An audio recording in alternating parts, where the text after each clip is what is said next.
Let's face it, staying informed today, well, it feels like a monumental task. It really does. Information overload is real. Exactly. You want the crucial information, but without getting totally lost in, endless details. Hmm. And that's really what we're trying to do here.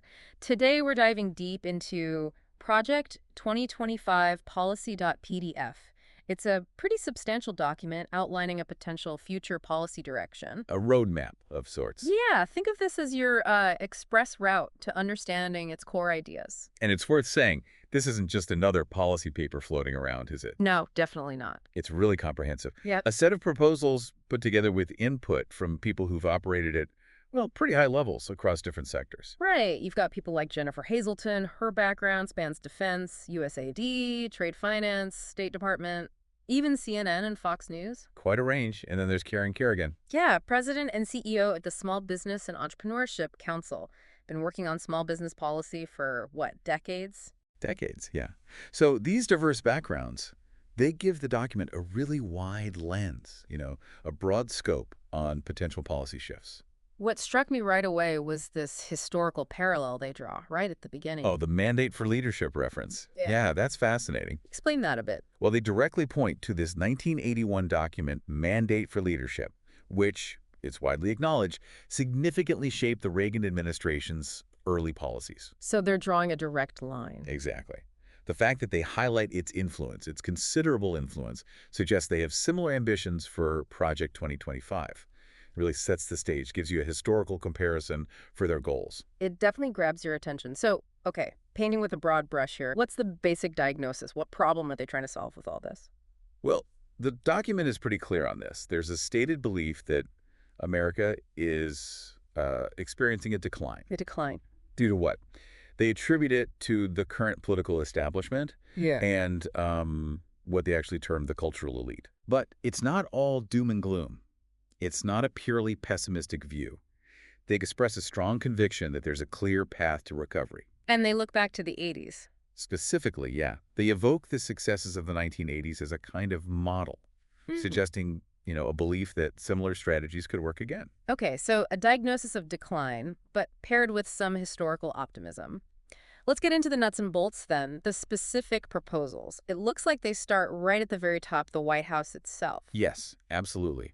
A key proposal involves creating a deputy chief of staff for policy. Okay, a specific policy role. Right.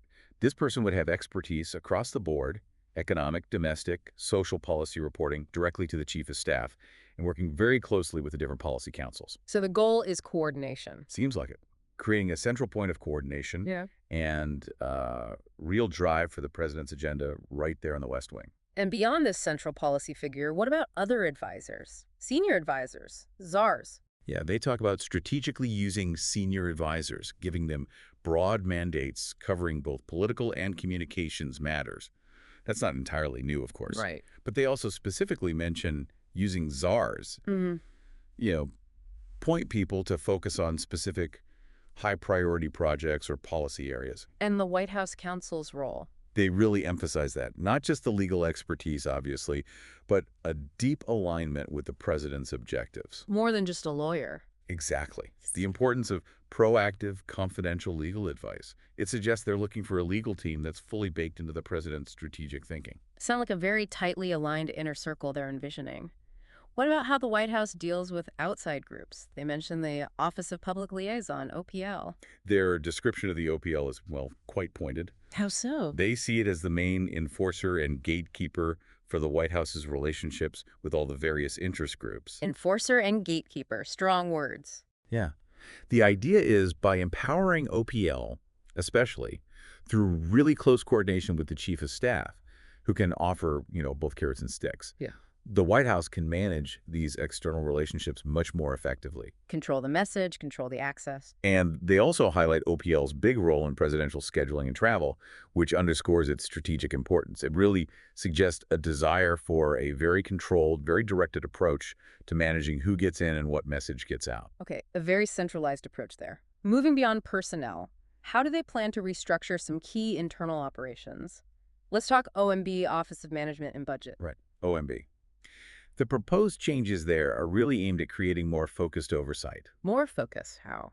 They suggest breaking down the existing 6 regional management offices, the RMOs, into smaller units. Smaller units, Yeah, okay. each one specializing in specific subject areas. And this, in turn, would allow for more policy associate directors, or PAs, each with a deputy. So more managers looking at narrower slices? Essentially, yes. To provide more detailed, more granular oversight of policy development and how it's actually implemented across all the federal agencies. The goal seems to be tighter control and more specialized attention to policy execution. It definitely sounds like closer scrutiny, more focused attention. And they introduced this concept, administrative pay-go. What's the idea there?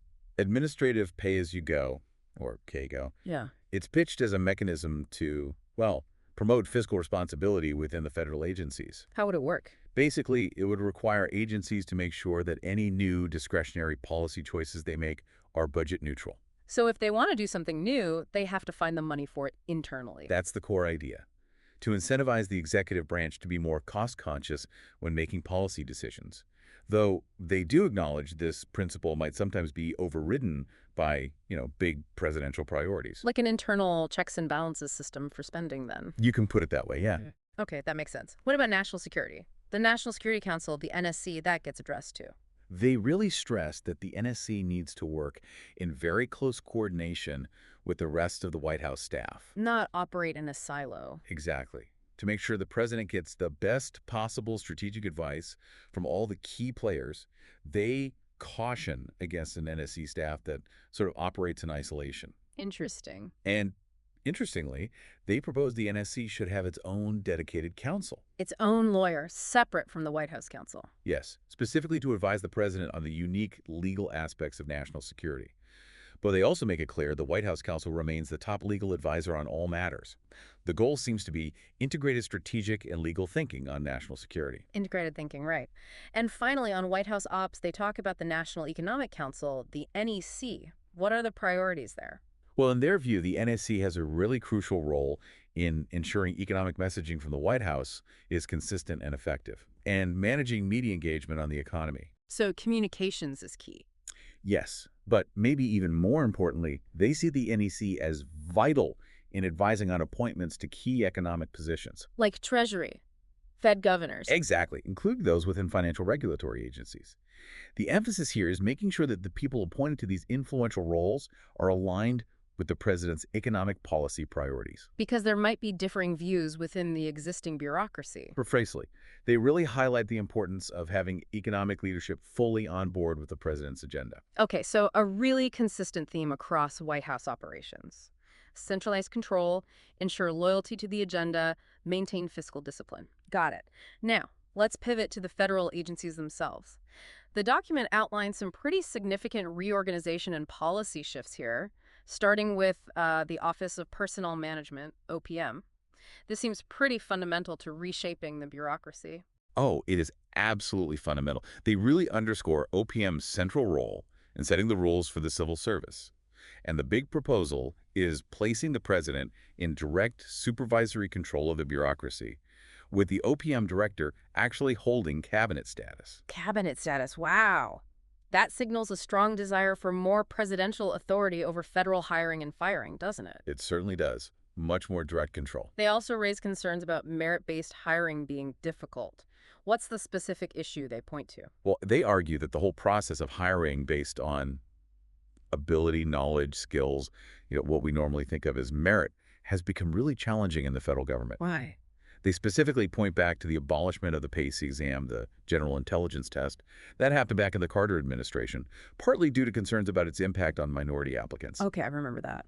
Their argument now is that even though the court order ending PACE-E was technically for a limited time, its underlying rationale still influences how all the knowledge, skills, and abilities tests, the KSAs, are designed and used in federal hiring today. So they think current hiring practices aren't really finding the best people. That seems to be the suggestion, that it's not effectively identifying the most qualified candidates based purely on merit. And they think this has hurt the government's ability to get and keep top talent. They also mention backlogs at the Merit Systems Protection Board and the EEOC. How does that fit in? Right. The MSPB handles appeals of personnel actions, and the EEOC deals with discrimination complaints. The big backlogs there are presented as, well, evidence of a system that struggles to deal effectively with poor performance. Because it's hard to fire people. Well, while federal employees don't actually win appeals that often, the whole process is so drawn out and complex that it often discourages managers from even starting disciplinary actions, unless it's, an extreme case. So underperformers just get moved around. That's the argument they make, that underperformers are often retained or reassigned instead of being held accountable. And that ultimately hurts the overall efficiency and effectiveness of the workforce. So the big goal for OPM seems to be getting back to what they see as real merit-based hiring and a system that can actually address poor performance more efficiently. Okay, let's move to a huge agency. The Department of Defense. The proposals here look pretty significant, especially regarding China. Absolutely. The document is unequivocal. China is the paramount priority for U.S. defense planning. Full stop. The number one focus. Number one, this is coupled with, of course, the ongoing need to modernize the nuclear arsenal and maintain effective counterterrorism capabilities. And spending. They stress the need for increased defense spending, not just by the U.S., but by our allies, too. And they advocate for active government support for reindustrialization, strengthening the defense industrial base here, and also for our allies. It clearly signals their primary strategic focus. A very clear strategic priority. What specific measures do they propose to actually bolster our defense capabilities and that industrial base? Several key things stand out. They advocate for strengthening acquisition authorities, allowing for multi-year procurements and block buys. What's the rationale there? The argument is this gives defense contractors more certainty, encourages them to invest, and ultimately could reduce costs. They also really emphasize prioritizing domestic and allied production under the Buy American rules. Closing loopholes. Yeah. Closing loopholes that currently allow some defense-related manufacturing overseas. The goal is a more resilient, more domestically focused defense supply chain. Strengthen our own capabilities, ensure reliable supply. Makes sense. They also talk about improving military recruiting. What are their ideas there? They suggest several things. Improving recruiters' access to high schools, even proposing that all students in federally funded schools be required to take the ASVAB. Mandatory ASVAB testing. That's a big step. It is. That's the military enlistment test, the Armed Services Vocational Aptitude Battery.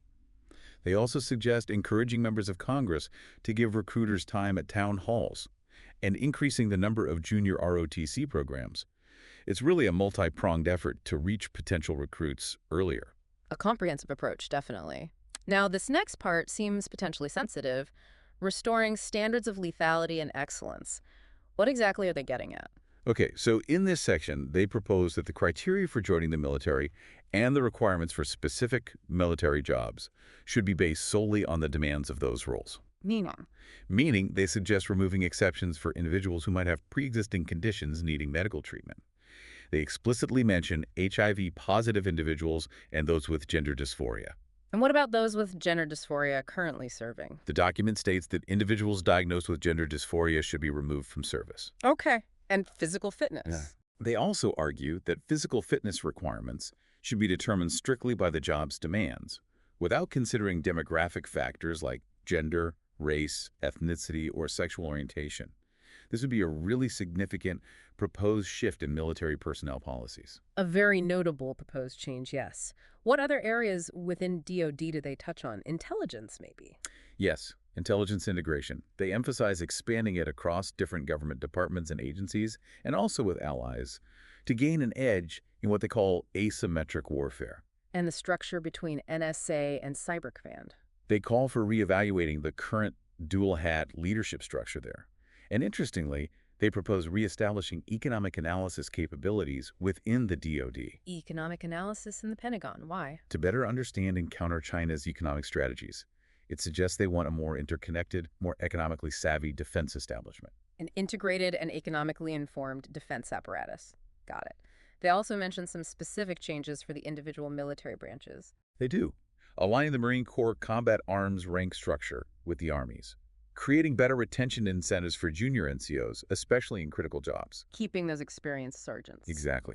Also, aligning the Navy's amphibious shipbuilding plans with their Force Design 2030 strategy. And finally, on missile defense, they propose looking at additional steps to strengthen the ground-based mid-course defense system, GMD. And regional system. And increasing investment in developing regional missile defense systems, drawing lessons from recent conflicts, like Ukraine, These are pretty specific proposals aimed at boosting the effectiveness of each branch. Okay, so a very broad set of proposals for DoD. Clear focus on China, strengthening the industrial base, and some significant shifts on personnel standards. Let's move to another large complex agency, the Department of Homeland Security, DHS. The ideas here seem centered on tightening border security and maybe streamlining the department itself. That's a fair summary. One initial proposal is giving acting secretaries within DHS explicit authority to finalize agency actions, including regulations. Why is that important? The idea is to ensure the department's mission can keep moving forward effectively, even during leadership changes. Makes sense. And this soft closure idea. Yeah, that's a big one. The concept of a soft closure for DHS offices deemed ineffective. It means gradually shifting resources away from those offices toward what they see as mission-critical components. With the potential end goal being? Potentially, legislative efforts to shrink or even eliminate the entire department. That's a really significant proposal reflecting a pretty critical view of DHS's current structure and effectiveness. Wow, downsizing or even dismantling DHS. What specific concerns about current operations lead them to even consider that? Well, they express concern that USCIS resources, that's citizenship and immigration services, are being increasingly diverted to processing parole and temporary status programs instead of focusing on thoroughly vetting immigration applications. So vetting is the priority they want to restore. Seems so. They propose a structural reorganization for the Fraud Detection and National Security Directorate, FDNS, within USCIS, giving it a direct reporting line to headquarters. The goal is clearly to elevate the priority of vetting and fraud detection in the agency's day-to-day work. A clear signal prioritizing security and enforcement over maybe other immigration functions. That seems to be the direction. What about actual border control and detention policies? They put forward several specific mandates for IC immigration and customs enforcement, Such as? requiring them to use all available detention space, fully complying with the Immigration and Nationality Act, issuing weekly reports on detention capacity, even preparing for temporary overflow capacity if permanent space runs out. So maximizing detention. What about alternatives? They advocate severely restricting the use of alternatives to detention ATD programs for people caught at the border. And parole. Limiting parole to very specific cases involving significant humanitarian concerns or a clear public benefit. And importantly, each instance would need direct approval from the Homeland Security Secretary. No more categorical parole for groups of people. So a much, much stricter approach to detention and very limited parole for border crossers. That's clearly the intent. They also mention giving the Secretary certain waiver authorities. Yes, and this is potentially huge. They propose granting the Secretary of Homeland Security, subject to presidential approval, the authority to waive all legal requirements under Title VIII of the U.S. Code. Title VIII being all immigration law. Essentially, yes. If the Secretary determines it's necessary to prevent or stop a mass migration event, that's a very significant, potentially far-reaching proposed power. It certainly sounds like it. What about other aspects of USCIS beyond vetting and enforcement? They suggest implementing various sub-regulatory changes within USCIS. Again, the aim is refocusing the agency on thoroughly vetting applicants, accurately determining if they're actually eligible for benefits, and enhancing fraud detection. And Blackie's warrants. What are those? Those are internal immigration enforcement tools. They propose a joint internal memo for ICES, EOIR, the immigration courts, ERO, enforcement and removal operations, and HSI, Homeland Security investigations, to basically operationalize the immediate and widespread use of these warrants for worksite enforcement and other immigration investigations. So more robust interior enforcement, too, not just the border. That seems to be the push, yes. More robust interior enforcement alongside border security. Okay. Let's shift gears to disaster response FEMA. They note a big rise in declared federal disasters. What reforms do they suggest for FEMA? They argue for a greater emphasis on federalism, basically, and on boosting disaster preparedness at the state and local levels. So less federal involvement. The idea is to reserve FEMA's resources and focus primarily for truly large-scale, widespread catastrophes. They argue the huge increase in federal disaster declarations after the Stafford Act in 1988 has overstretched FEMA. And put too much burden on the federal government. Exactly. For events they think could potentially be managed more effectively and funded at the state and local level, it suggests a rebalancing of responsibility for disaster response. More local responsibility for smaller disasters. Got it. What about the Coast Guard that mentions scaling down its mission set? Yes, They propose a strategic review and potential scaling down of the Coast Guard's missions to better align with long-term congressional budget realities. Fiscal realism. Seems to be the driver. Yeah. They also highlight the critical need for a comprehensive long-range shipbuilding plan for the Coast Guard, maybe even integrated with the Navy's plans, to get more coherence in future needs and resource allocation. Fiscal realism and strategic alignment for the Coast Guard. Okay. They also address the Secret Service. What are the concerns there? They point back to a bipartisan report from 2015 that identified, well, numerous significant failures in the Secret Service's protective mission. What was the key finding? The report's key finding, which they emphasize, is that the agency's dual mission protection and investigating financial crimes inherently detracts from its core protective duties. Because agents are spending time on investigations instead of protection. That was the finding, yes. That a considerable portion of agents' time and resources go to investigations, not the primary task of providing security.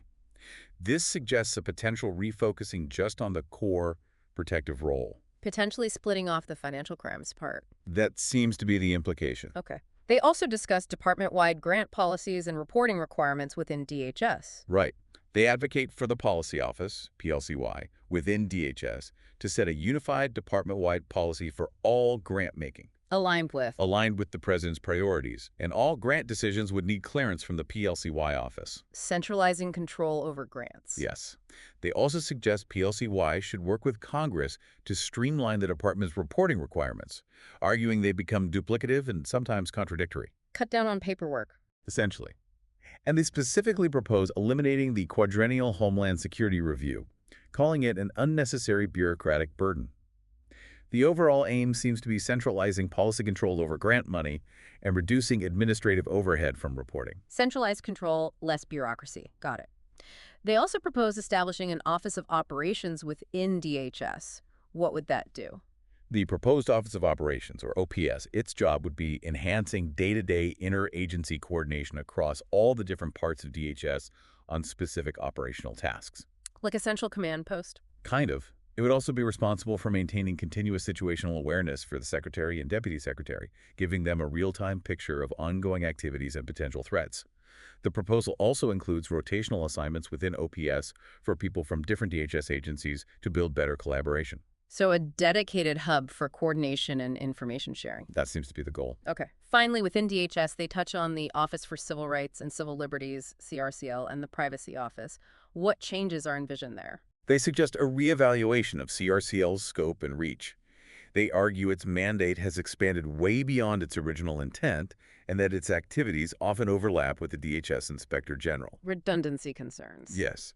They even propose potentially stripping CRCL of its immigration-related responsibilities and giving those to the Office of Immigration Detention Oversight, OIDO, which they think is better suited for those specific issues.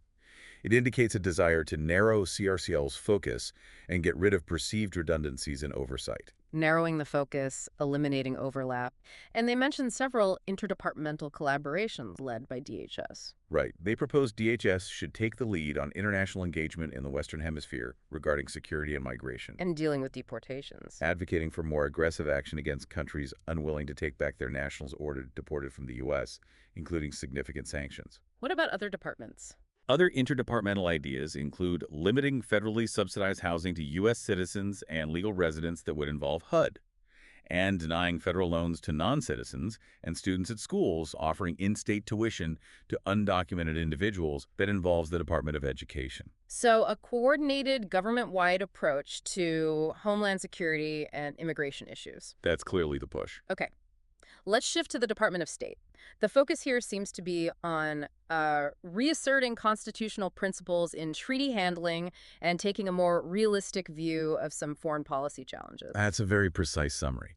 They propose a fundamental recalibration of how the State Department handles treaties and international agreements, really emphasizing restoring constitutional processes. Meaning what, specifically? It includes directing the Secretary of State to immediately freeze all ongoing treaty negotiations and thoroughly assess if existing and proposed agreements actually align with the President's foreign policy objectives. And unratified treaties. They advocate for an immediate stop to any efforts to enforce treaties that haven't been formally ratified by the Senate, and a full review of the impact of any such enforcement that's already happened. It's a very strong signal, emphasizing the Senate's constitutional role in treaty ratification. A real emphasis on the Senate's role. What specific regions or challenges do they highlight for State Department focus? They emphasize states' critical role in strengthening the U.S.-India regional security and economic framework, and actively addressing nuclear and other proliferation threats globally. And Afghanistan and Pakistan. They advocate for adopting a, well, realistic and pragmatic view of the Taliban regime in Afghanistan and the complex political situation in Pakistan, suggesting basically no expectation of normalizing relations with either nation under current circumstances. So a clear-eyed, maybe more cautious approach there. It seems so. Okay, now let's turn to the intelligence community, the IC, and the Office of the Director of National Intelligence, ODNI. They call the IC a vast bureaucracy. What are the main goals here? The main goal seems to be ensuring the IC uses its extensive authorities more proactively, more effectively, to counter threats from adversaries Russia, Iran, North Korea, and especially China. While still doing counterterrorism. Right, while maintaining robust counterterrorism tools.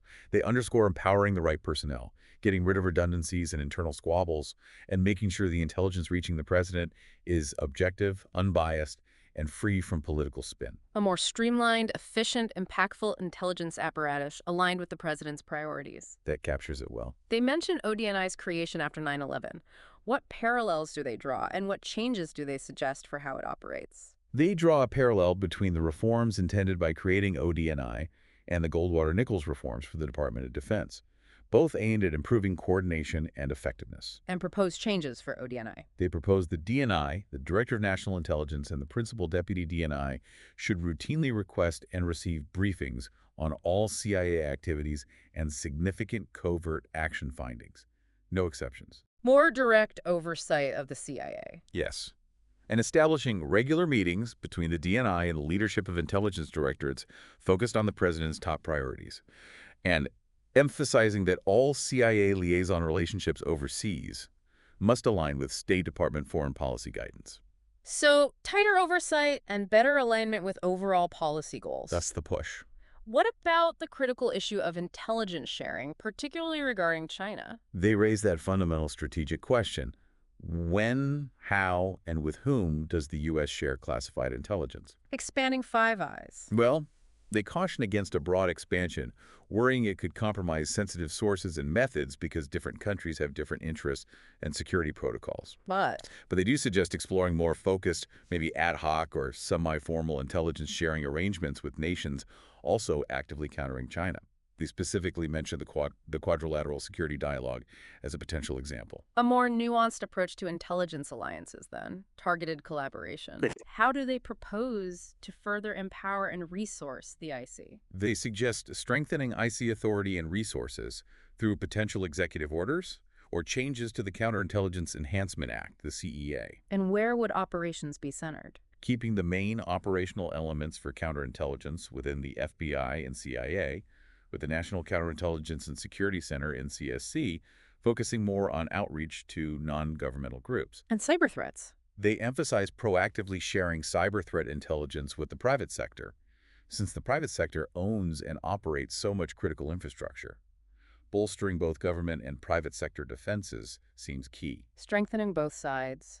What about intelligence analysis and tech development? They propose that IRPA, the Intelligence Advanced Research Projects activity, and the science and technology parts of the IC should focus primarily on uniquely challenging tech problems critical to national security. Not duplicating private sector work. Right. Avoid duplicating R&D already happening in the private sector, especially in areas like cyber intelligence and AI research. They also talk about tasking the President's Intelligence Advisory Board, PIAB, and the Intelligence Oversight Board, IOB, with giving independent advice on the IC's effectiveness in long-term issues, relying more on unclassified and open-source info. Avoiding redundancy, focusing government resources where they add unique value. That seems to be the idea. They also briefly mention space assets and alliances beyond the Five Eyes. Yeah, exploring innovative ways to better integrate U.S. space-based intelligence assets. Looking at joint programs, using existing legal authorities for collaborative space defense, maybe even offensive strategies. And again, cultivating alliances beyond the traditional Five Eyes, acknowledging that other potential allies have growing space capabilities. A forward-looking approach to tech and international cooperation in intelligence. Indeed so. Finally, within the IC discussion, they address security failures at the U.S. Agency for Global Media, USAGM. What are the concerns there? They highlight pretty significant and concerning security vulnerabilities within USAGM, which oversees things like Voice of America. What kind of failures? Failures identified in multiple OPM and ODNI investigations between 2010 and 2020. These investigations allegedly found that security personnel and former agency leaders basically ignored critical security protocols, regulations, standard practices. Leaving the agency vulnerable. Exactly. Vulnerable to exploitation by foreign intelligence services. They even note that during the last months of the Trump administration, individuals identified as known foreign intelligence operatives were removed from positions within some USAGM entities. It paints a pretty serious picture of past security practices there. A very serious indictment. Okay, let's move to the U.S. Agency for International Development, USAI. The proposals here seem to center on a shift in healthcare focus and prioritizing certain kinds of partnerships. That's an accurate take. They advocate for broadening the focus to holistic healthcare and comprehensive support for women, children, including these specify, unborn children and families. What does that include? Addressing issues like maternal and infant mortality, childhood infections, cervical cancer, adolescent health risks, overall family stability, rather than, as they see it, solely concentrating on abortion-related services. And how would they coordinate this? They propose a specific initiative, a request for application for resilient families, to better coordinate funding and focus on individuals and families. It indicates a more comprehensive, family-centered approach to health in their development aid. A more comprehensive, family-centered approach. What about their priorities for partnerships and funding within USIs? They emphasize the urgent need to quickly staff key leadership roles in the Bureau for Development, Democracy, and Innovation DDI at USLI, and to swiftly rewrite agency-wide policies to reflect their priorities. And funding, where would it go? They suggest strategically using DDI appropriations to fund new initiatives, with a particular focus on partnerships with ethnic and religious minorities, faith-based organizations, and the private sector, especially in education and energy development. Modeled on existing programs. Modeled on the existing New Partnerships Initiative, NPI, to leverage the strengths and reach of these, non-traditional development partners. So a clear push towards engaging non-traditional partners. Finally, regarding USAID, they touch briefly on the Middle East strategy. Yes, they express significant concerns about the current Biden administration's approach there, arguing it's led to more instability and vulnerability. What do they advocate instead? A return to the Trump administration's strategic focus, Iran as the primary threat, and strengthening regional alliances through expanded trade and investment. They cite the Abraham Accords as a successful model for this. And the current USAA model. Their view is that the current model in the region might inadvertently deepen dependence on foreign aid, rather than fostering long-term self-sufficiency and stability. It's a significant divergence in strategic vision for the Middle East. A very significant divergence. Okay, let's turn now to the Department of Health and Human Services, HHS. Proposals here seem to touch on, well, everything: CDC, NIH, abortion, family policies. This could be wide-ranging. It is indeed very comprehensive.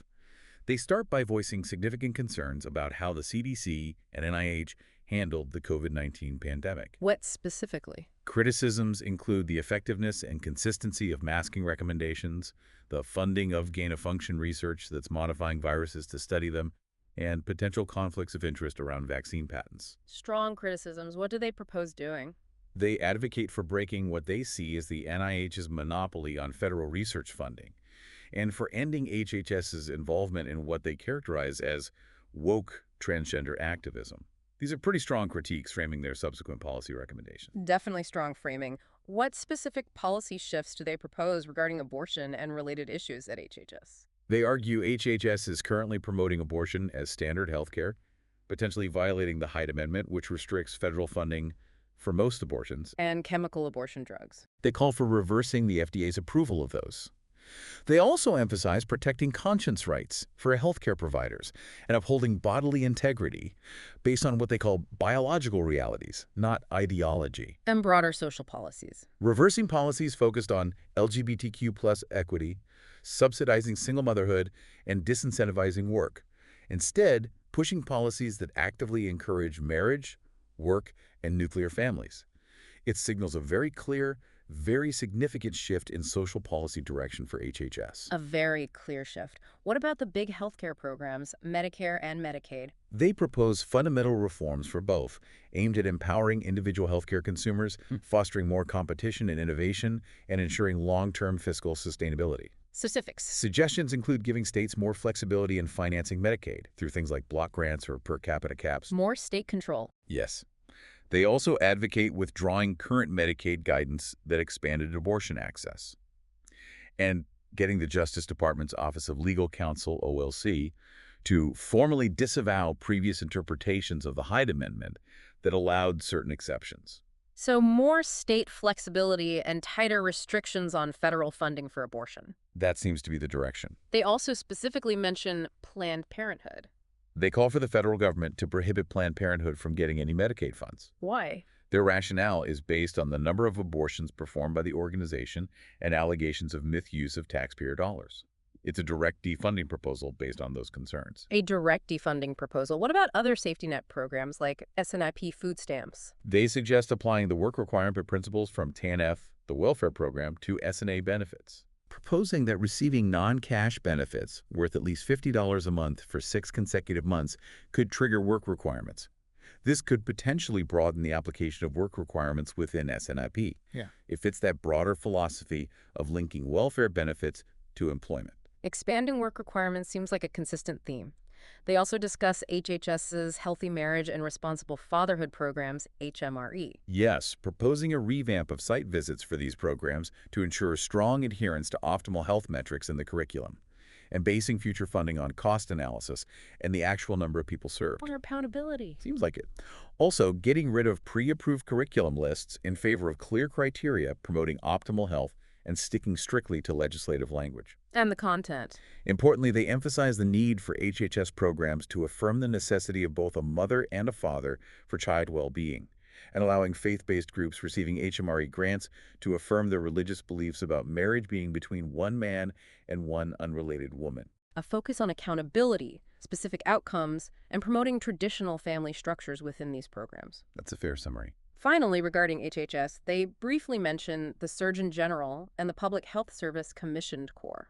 Just briefly explaining the Surgeon General's role as a key public health spokesperson and describing the USPHS Commissioned Corps as this uniformed service of public health professionals, noting their ability to deploy rapidly for crises and their assignments across agencies like CDC and NIH. Just providing context, really. Okay, a very comprehensive look at HHS proposals, significant shifts in social policy, healthcare program management. Let's move to agriculture, USDA. Proposals here seem to focus on returning to USDA's historical roles and a belief in minimal government intervention. That's absolutely the central theme for their USDA vision. A renewed focus on the department's traditional core functions. Disseminating ag info and research, addressing food and ag-related public health threats, working to remove foreign trade barriers for American ag exports, and generally reducing government barriers to producing and distributing safe, affordable food.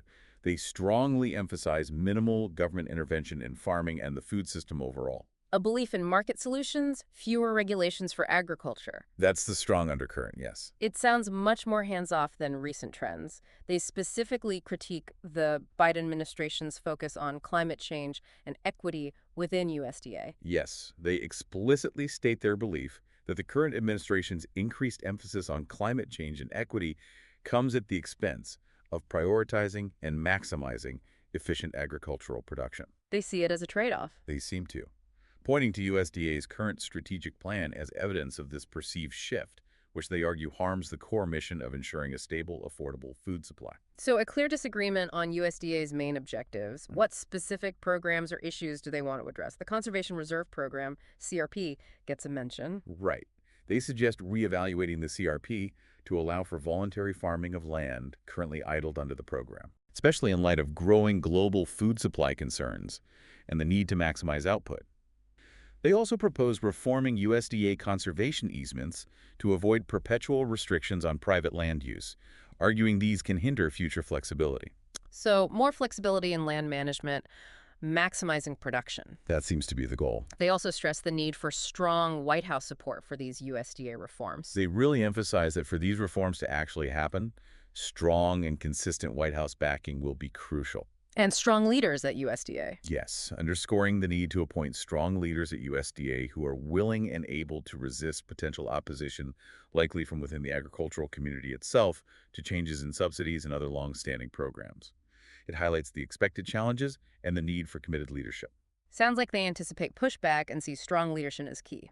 Finally, regarding USDA, they touch on SNP eligibility and school meals. Mentioning the need to revise SNP's categorical eligibility rules to prevent, in their view, unintended beneficiaries, and proposing reforms to federal school meals programs to reduce what they see as excessive federal overreach and ensure nutritional integrity.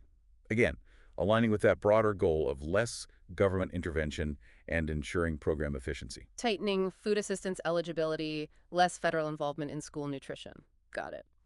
Let's move to the Department of Education. The proposals here advocate for a, significant reduction in the department's size and scope. That is the fundamental thrust, yes. A substantial reduction in the department's overall size and influence, advocating for redistributing many current programs and responsibilities to other federal agencies. Like what? For instance, moving special education programs to HHS, transferring school lunch programs to USDA. It reflects a belief that the federal role in education should be significantly cut back. Sounds like potentially dismantling much of the current department. What core principles would guide their approach to education policy then?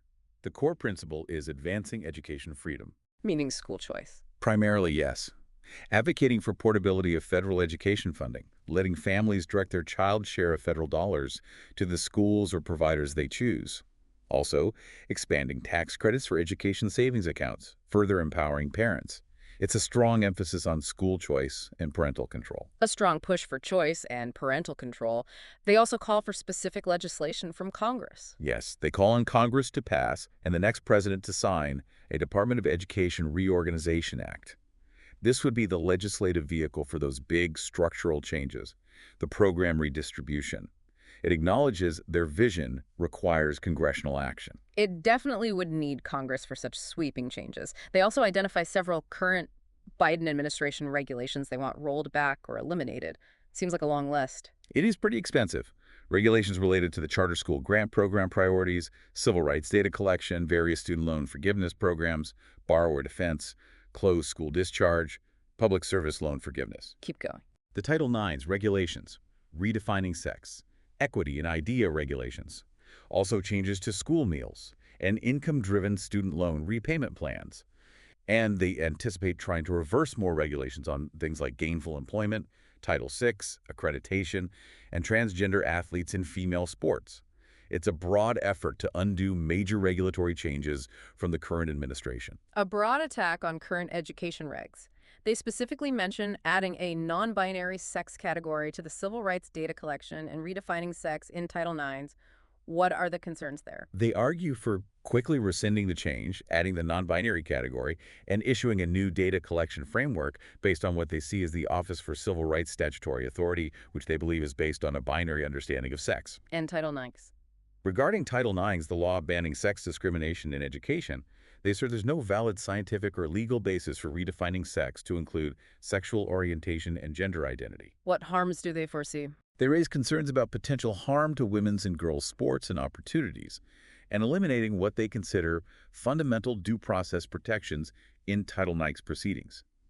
Also, concerns about facilitating social gender transition for minors without parental consent and using medical interventions like puberty blockers.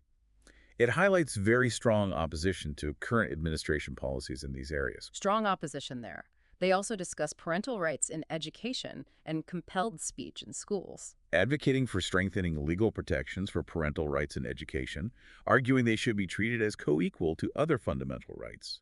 They also call for upholding existing civil rights laws and adding a specific ban on compelled speech in K-12 public schools under federal authority, reflecting commitment to parental autonomy and free speech principles in schools. Reinforcing parental authority, protecting free speech. Finally, on education, expanding choice for specific groups and reinstating certain executive orders. Proposing expanding education choice by allowing families to direct taxpayer-funded education dollars to providers of their choice, including deregulating the DC Opportunity Scholarship Program. also suggesting new education savings accounts specifically for students in D.C., military families, and students on tribal lands. And the executive orders. Recommending reinstating Executive Orders 28891 and 13892. Those provided guidance on agency regulatory documents, ensuring they're treated as non-binding unless formally put through the rulemaking process, underscoring that broader goal of limiting federal regulatory overreach in education. A clear agenda. Shrink the federal role in education. Empower parents with choice. Reduce federal regulations. Okay, let's move to the Department of Energy and related commissions. Proposals seem to focus on refocusing national labs, eliminating applied energy programs, and reforming key regulatory bodies. That's a good overview. They advocate for significantly refocusing the DOE's national laboratories, directing them to concentrate on fundamental and advanced scientific research, Leaving tech deployment to primarily the private sector. With the exception of the 3 NNSA labs, the National Nuclear Security Administration labs, whose focus stays on national security R&D. and nuclear waste. Discussing the ongoing need for radioactive waste remediation, and suggesting a revised approach, giving more responsibility to the private sector for long-term disposal.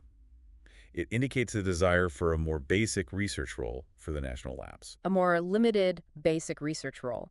They also highlight threats to U.S. energy infrastructure and the role of CSER, the Cybersecurity Office. Underscoring the continuing significant threats to the energy grid and expressing strong support for CSER's role within DOE in safeguarding energy security. They specifically suggest reinstating a version of Executive Order 12920, aimed at securing the bulk power system from foreign adversaries. And the Strategic Petroleum Reserve. Believing management of the SPR and using emergency powers under the Federal Power Act should remain under CSER. It reflects a strong emphasis on protecting the nation's energy supply. Prioritizing energy security. Grid resilience. Now, a big proposal. Potentially eliminating DOE's applied energy programs, including the Office of Energy Efficiency and Renewable Energy, ER. What's the rationale? The core argument is that taxpayer funds shouldn't subsidize particular businesses or preferred energy resources. They believe this distorts the free market and can undermine energy reliability and affordability. So either eliminate them Or, if elimination isn't feasible, significantly cut their funding and reallocate those resources to more fundamental scientific research. They're also critical of the Office of Clean Energy Demonstrations, OSED, arguing it distorts markets by shifting tech risks onto taxpayers. It's a strong preference for market-driven energy development over government intervention. A strong stance against government energy subsidies. They also mention the Office of Technology Transitions, OTT. What role do they see for it? They believe OTT should play a vital role in ensuring promising emerging tech from DOE and the labs is properly supported, protected from IP theft, especially by countries like China, and quickly transition to American private sector interests. Getting tech out the door to U.S. companies. Exactly. Emphasizing rapid transfer of successful advances, especially in areas like new resource development, AI, cybersecurity, space tech, to enhance American competitiveness. Protecting and leveraging American innovation is key. Protecting America's tech edge. What about nuclear energy and the NNSA? Given China's expanding nuclear arsenal, they stress the critical need to prioritize designing, developing, and deploying new and modernized nuclear warheads through NNSA, also ensuring the continued viability of the existing U.S. stockpile to maintain a strong deterrent. Nuclear modernization is clearly important. Maintaining a strong deterrent. Paramount. Now, they also discuss several independent regulatory commissions related to energy. Let's start with FERC, the Federal Energy Regulatory Commission. What reforms are suggested for FERC? They urge FERC to return to a greater reliance on market fundamentals within the RTOs, the regional transmission organizations managing the grid. Believing EverRC should properly value reliable, dispatchable energy resources to ensure power is there when needed, especially to back up intermittent renewables. They also call on FRC to recommit to the original purpose of the Natural Gas Act, providing affordable, reliable natural gas. And streamline approvals. Limiting its NGA decision-making to the necessity of the gas infrastructure and streamlining the environmental NEFA analysis specifically to the pipeline projects themselves. It indicates a preference for market-based solutions and faster approval for gas infrastructure. Market solutions, faster gas approvals. What about the Nuclear Regulatory Commission, NRC? Several reforms proposed there. Expediting license extensions for existing nuclear reactors by streamlining NEPA reviews. Setting clear, definitive radiation standards by eliminating the as low as reasonably achievable, or LORA principle as a regulatory driver. And reforming NRC funding. The aim seems to be making it easier to maintain and extend the life of existing nuclear plants, seen as vital, reliable energy. Easier to keep existing nuclear plants running. They also touch on vehicle emission standards and the EPA. Suggesting greenhouse gas standards for vehicles should be set under DOT leadership, fully considering cost, choice, safety, and national security. Also proposing reviewing the ramp rate, how fast standards tighten to ensure it's realistically achievable for industry. And the EPA itself. Recommending streamlining and reforming its lab structure for efficiency. Advocating for immediately rejecting any unauthorized EPA research activities. Revisiting or repealing what they see as outdated environmental laws, like the Global Change Research Act of 1990, and reforming EPA advisory bodies for more balanced perspectives and adherence to legal requirements. It signals a desire for significant changes to environmental regulation. A significant overhaul of environmental regulation in EPA ops. Finally, on energy environment, they discuss medical testing regulations. Yeah, drawing lessons from COVID testing, they suggest Congress and the FDA should reform laws governing medical tests, especially lab-developed ones. The goal is encouraging more collaboration between labs, discouraging duplicative tests, ultimately improving the availability and efficiency of medical testing. Streamlining regs for better medical testing. Okay, let's move to housing and urban development, HUD. Proposals seem to center on Congress taking back authorities and preventing mission creep at the agency. That accurately captures the core idea for HUD. Advocating for Congress to reassume authorities they believe were inappropriately delegated to HUD's bureaucracy over time, and actively safeguarding against HUD expanding its mission beyond core statutory duties. So, reorganize HUD. Proposing a reorganization explicitly aligning its structure and activities with its fundamental legal mandates. Also, suggesting a comprehensive review of all sub-regulatory guidance issued outside the formal APA rulemaking process. The goal is ensuring HUD operates within its legal scope with proper accountability. Returning HUD to basics, limiting administrative overreach. They also mention specific Biden policies they'd end immediately. Yes, specifically calling for immediately terminating the Biden administration's PAVE initiatives on property appraisals, reversing any climate change initiatives, and related spending and budget requests. They also briefly mention the Uniform Relocation Assistance Act, suggesting ensuring its proper application. Indicates a desire to reverse current administration priorities at HUD. Reversing current priorities. Moving to the Department of the Interior, DOI. Proposals seem focused on promoting energy independence and streamlining environmental reviews. That's correct. Criticizing Biden administration policies reducing federal oil and gas lease sales, advocating reinstating Trump-era secretarial orders, promoting energy independence, and streamlining environmental reviews for energy projects. And the Bureau of Land Management, BLM. Discussing the relocation of BLM headquarters staff to western states, keeping a smaller D.C. presence.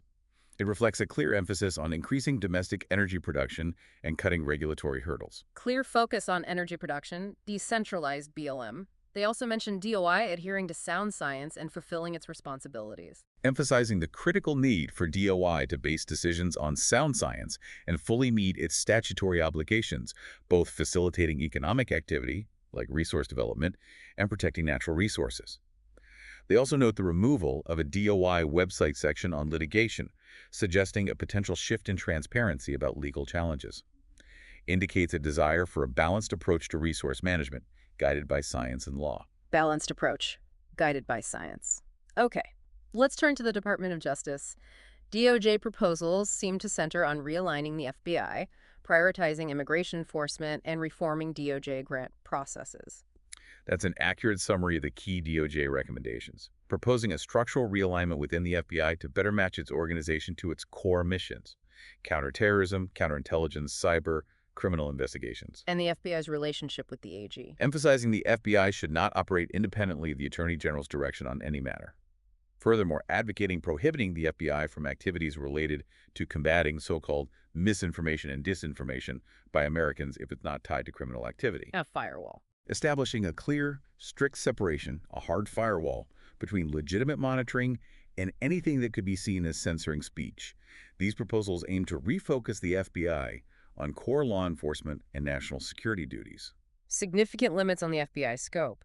They also suggest streamlining non-law enforcement functions within the FBI. Yes, streamlining things like its Office of General Counsel, suggesting these services could be more efficiently provided by other existing offices within the broader DOJ.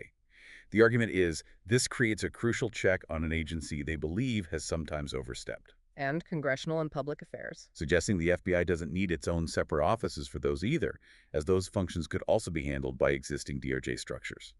Reflects a desire to consolidate resources and oversight within DOJ. Consolidating legal and external affairs in the broader DOJ structure.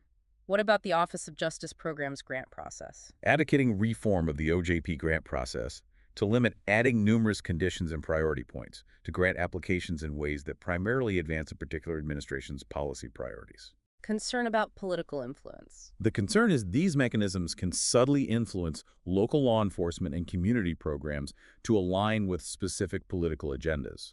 The goal is a more neutral, less politically influenced allocation of federal justice grants. A more neutral grant process. Immigration enforcement is also a key DOJ focus in their view. Emphasizing the need to prioritize immigration responsibilities across all relevant DOJ offices.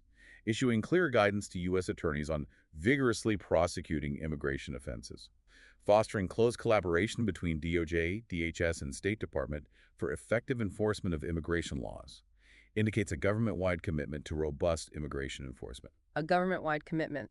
They also briefly mentioned DOJ actions under the FACE Act and concerns about prioritizing certain cases. Yes, a brief reference to actions under the Freedom of Access to Clinic Entrances Act, and alluding to concerns some have raised about the prioritization of certain types of cases under this law. Finally, regarding DOJ, they referenced the National School Boards Association letter about threats to school boards. Mentioning the NSBA letter to President Biden about alleged threats to school board members and subsequent letters from state attorneys general expressing concerns about the federal response, highlighting a politically sensitive issue within DOJ's purview. A politically charged issue they highlight. Okay. Let's move to the Department of Labor, DOL. Proposals seem focused on clarifying employment status, protecting small businesses, and reforming agency guidance documents. That's a good summary for DOL, suggesting Congress should enact legislation creating a safe harbor from employer-employee classification for companies offering independent workers access to certain earned benefits, aiming for more flexibility in the gig economy. And defining independent contractor. Advocating for a clearer, more precise legal definition to reduce confusion and protect both workers and businesses from misclassification issues. Also proposing clarifying the joint employer definition under labor law. Why is that important? To prevent corporate franchisors from being held liable for franchise employees unless they exert direct, substantial control. The goal is protecting small businesses and the franchise model. Clarity and protection for certain business models. They also discuss labor agencies providing compliance assistance and the use of guidance documents. Proposing federal labor agencies should prioritize proactive compliance assistance to help businesses understand the rules. Also, advocating reinstating the Trump-era PRO Good Guidance Rule. Remind us what that did. It limited using agency guidance documents in enforcement, required more transparency in developing guidance, and mandated public comment opportunities. Indicates a desire for a more business-friendly, transparent regulatory environment. More business-friendly, transparent guidance. They also touch on worker centers and union oversight. Suggesting increased scrutiny of worker centers, requiring them to have financial disclosure rules similar to unions. Also proposing allowing DOL's Office of Labor Management Standards, OLMS, to investigate potential union malfeasance based on any available info, mirroring its authority over employers. Reflects a desire for greater oversight and accountability in the labor movement. More scrutiny for worker centers and unions. Finally, regarding DOL, staffing flexibility for federal agencies and ESG in retirement savings. Advocating for DOL to re-promulgate the Trump-era rule, giving federal agencies more staffing flexibility, and for Congress to codify it. Lastly, calling for removing environmental, social, and governance ESG factors from consideration in ERISA retirement investment decisions.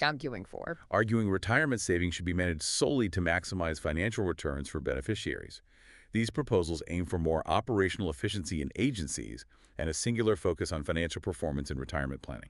Employer flexibility, financial focus for retirement. Got it. Let's move to transportation, DOT. Proposals focus on fuel economy regulation and potentially restructuring the FAA. That's correct. Expressing concerns that the EPA, under the current administration, has taken the lead on fuel economy by setting CO2 limits for vehicles. Bypassing NHTSA. Arguing it effectively bypasses NHTSA's traditional authority and criticizing the waiter, allowing California to set its own tougher directives. They advocate setting future greenhouse gas car standards under DOT leadership, properly considering cost, choice, safety, national security. Shift control of fuel economy back to DOT. They also propose significant changes to the Federal Aviation Administration, FAA. A significant structural change, yes, proposing either complete separation of the FAA from DOT or at least separating the Air Traffic Organization, ATO, from the rest of the FAA. And funding. Calling for a complete restructuring of FAA funding to insulate it from political influence. Yeah. And proposing requiring the FAA to operate more like a business, including adopting modern tech like digital remote control towers for efficiency and safety. These are substantial reforms aimed at improving FAA operations and reducing political interference. Big reforms for FAA efficiency, less political influence. Okay. Let's turn to Veterans Affairs. VA concerns seem to center on maintaining a veteran-centric philosophy and managing the VA Mission Act effectively. Expressing concern that current VA leadership hasn't consistently upheld a genuine veteran-centric philosophy, especially in healthcare delivery. Also suggesting a perceived bias in current leadership towards expanding the unionized federal workforce at VA. And the Mission Act. Noting growing concerns about VA's management of the Mission Act, which aimed to improve veterans' health care access, and about the significant expansion of disability benefits without what they see as adequate long-term planning. Reflects concerns about VA's direction and management. Prioritizing veterans' needs, ensuring effective reform implementation. What specific recommendations do they have for VA? Suggesting encouraging VA medical centers to actively seek input and best practices from academic medical institutions and private sector healthcare providers to enhance care quality and efficiency. And an audit. Recommending an independent audit of the VA, similar in scope to the DoD audit, to identify inefficiencies, waste, potential deficiencies. This audit would also assess if VHA facilities align with veteran needs and examine rising infrastructure costs. Aims to bring external expertise and improved oversight to the VA. External expertise, improved financial oversight for VA. Okay, let's move to trade policy. We see contrasting views here, Lassman versus Navarro. Can you briefly summarize their main arguments? Certainly. Scott Lassman argues strongly for lowering or repealing tariffs, including the Trump-Biden ones. His belief. Lower tariffs mean more affordable goods for consumers, promote economic efficiency via free trade, enhancing both prosperity and national security. And Navarro. Peter Navarro contends trade policy is critical for rebuilding American manufacturing and strengthening the defense industrial base. He's highly critical of the WTO's most favored nation rules and sees China's economic aggression as a major threat meeting a more assertive, protectionist trade policy. Two fundamentally different philosophies on trade's role. Clear divergence. Free trade principles versus a more protectionist, strategic approach. What specific proposals for administering and enforcing trade policy? Proposing consolidating government trade and investment advocacy efforts within the International Trade Administration, ITA, under a dedicated Deputy Assistant Secretary.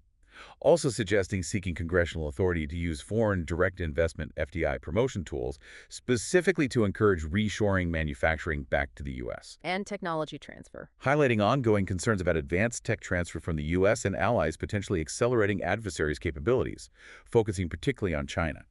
Advocating for strengthening export controls run by the Bureau of Industry and Security, BIS, to prevent such transfers. And NOAA. Suggesting reviewing the expansion of national marine sanctuaries by NOAA's National Ocean Service, NOS, and transferring some NOS survey functions to other agencies like the Coast Guard and Geological Survey, potentially streamlining government ops. Aims to bolster domestic industry, protect sensitive tech, improve government efficiency in trade areas. Boosting domestic investment, controlling tech transfer, streamlining trade functions, okay. Now, the Department of the Treasury. Proposals focus on IRS reform, enhancing border security against economic crimes, and reevaluating certain financial institutions. That's a concise overview for Treasury, describing the IRS as suffering from poor management and increasing politicization, calling for substantial reforms for efficiency, fairness, taxpayer rights, transparency, though acknowledging some IRS challenges stem from tax code complexities set by Congress. And border security. Suggesting restoring in-house law enforcement capabilities to Treasury via agencies like the Coast Guard and ATF to strengthen border security against economic crimes like smuggling and financial fraud. Also recommending Congress eliminate the U.S. Trade and Development Agency, USTDA, seeing it as non-essential.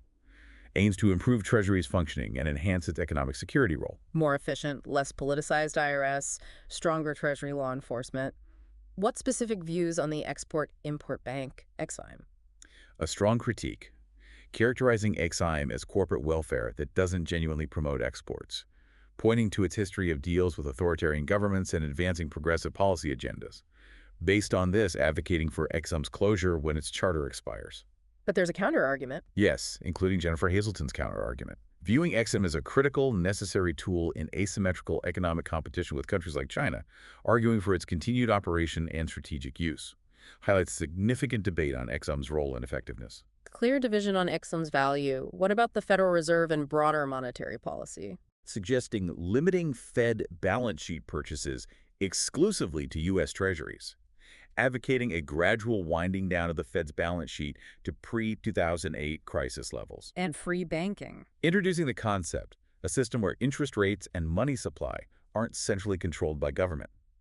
Also critiquing the Fed's current de facto policy of inflation targeting, arguing it can create boom and bust cycles. Represents significant potential shifts in monetary policy conduct. Big potential changes for the Fed's role and monetary policy framework. Finally, on Treasury-related matters, the Small Business Administration, SBA, and historical trade principles. Noting SBA's mixed record, acknowledging PPP success but highlighting significant fraud in the EIDL Advance program. Also expressing concerns about mission creep at SBA and politically motivated focus. And trade history, China. Discussing the historical impact of the most favored nation principle and challenges from China's economic aggression. Presenting the dilemma, decouple economically from China or continue negotiations, pointing out internal Trump administration clashes on China trade policy and the importance of key personnel like the U.S. Trade Representative.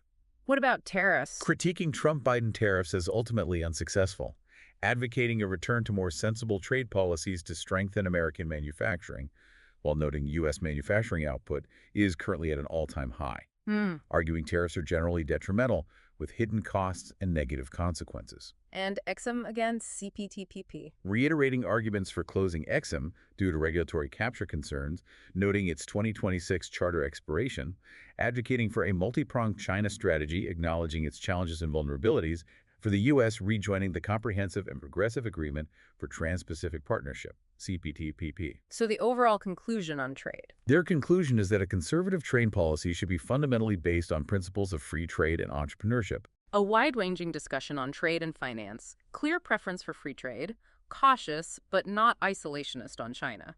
Okay, let's now consider proposals for various independent regulatory agencies, starting with the Federal Communications Commission, FCC, primary focus regarding the FCC. Highlighting Commissioner Brendan Carr's perspective on FCC's existing authority under Section 230 of the Communications Decency Act. What's his argument? He argues the FCC can reinterpret Section 230 to eliminate broad legal immunities courts gave internet companies for content moderation decisions. This could potentially allow lawsuits against platforms for bad faith or politically motivated censorship. And TikTok.ai. Carr also reiterates his call for banning TikTok due to national security concerns and proposes developing a plan to stop U.S. entities contributing to China's AI advancements. Indicates a desire for greater regulation of internet companies and focus on national security risks in tech. Big proposed actions on internet regulation, China-related security concerns. What about the Federal Election Commission, FEC? Discussing Hans-Franz Bakowski's views, he notes the president's limited direct authority over the independent FEC, but suggests the president should direct DOJ to only prosecute clear, unambiguous violations of the Federal Election Campaign Act, respecting the FEC's own determinations. And the FEC's structure. Expressing opposition to changes eliminating the requirement for bipartisan agreement in FEC decisions, believing it's crucial for maintaining integrity and impartiality in election law enforcement. Emphasizing FEC independence, need for clear violations for DOJ prosecution. Let's turn to the Securities and Exchange Commission, SEC. Advocating significant SEC reforms aimed at improving core functions, enhancing transparency, reducing regulatory burdens believed to impede capital formation and growth. Noting the SEC chair has considerable authority for such changes. Specific proposals. Including potentially abolishing the Public Company Accounting Oversight Board, PCAOB, and the Financial Industry Regulatory Authority, FINRA, merging their essential functions directly into the SEC. also suggesting broader examination of other self-regulatory organizations in finance to see if their roles are still needed and efficient. Overarching goal, streamline financial regulation, reduce unnecessary complexity. Streamlining financial regulation and oversight. What about the Commodity Futures Trading Commission, CFTC? Suggesting modernizing the definition of commodity under the Commodity Exchange Act to better address new asset classes like digital assets, clarifying their regulatory treatment. Also proposing clarifying registration requirements for foreign swap trading platforms for appropriate oversight of these global markets. Aims to update the regulatory framework for commodity derivative markets for current innovations. Updating regs for new financial instruments. What about the Consumer Financial Protection Bureau, CFPB? Presenting a highly critical view, characterizing it as a controversial independent agency with questionable congressional oversight, highlighting criticisms that the CFPB operated as a shakedown mechanism for leftist nonprofits via its enforcement and interpretations. Reflects fundamental skepticism about CFPB's structure, authority, overall impact. A very critical view of the CFPB. Finally, independent agencies. The Federal Trade Commission, FTC. Highlighting the conservative viewpoint that antitrust enforcement should reside solely within DOJ.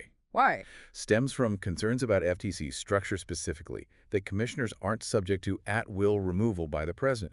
This raises broader conservative questions about the appropriate power and accountability of independent regulatory agencies in the executive branch. Questioning the FTC's very structure and role as an independent antitrust enforcer, well, that brings us toward the end of our deep dive into Project 2025 Policy.pdf. It's really clear this document proposes a truly comprehensive, very ambitious set of changes across, well, virtually every aspect of the federal government. Indeed. It's quite something. From the basic operations of the White House itself to the policies and structures of individual federal agencies, the mandates of independent regulatory bodies. The scope and ambition here to reshape the direction and functioning of the U.S. government are quite significant. And hopefully this detailed conversation is giving you, our listener, a clear and concise understanding of the core proposals within this complex and clearly important document, offering you a valuable shortcut, maybe, to being well-informed about potential future policy directions. Which really raises a crucial question for everyone listening to consider. Given the sheer breadth and scope of proposed changes, what single area do you believe, if implemented, would have the most profound impact on the future of the country? Good question. And what further questions does this exploration of Project 2025 spark for you about the future of American governance? We'd really encourage you to explore the source material itself further, based on whatever aspects you found most significant or intriguing in our discussion today.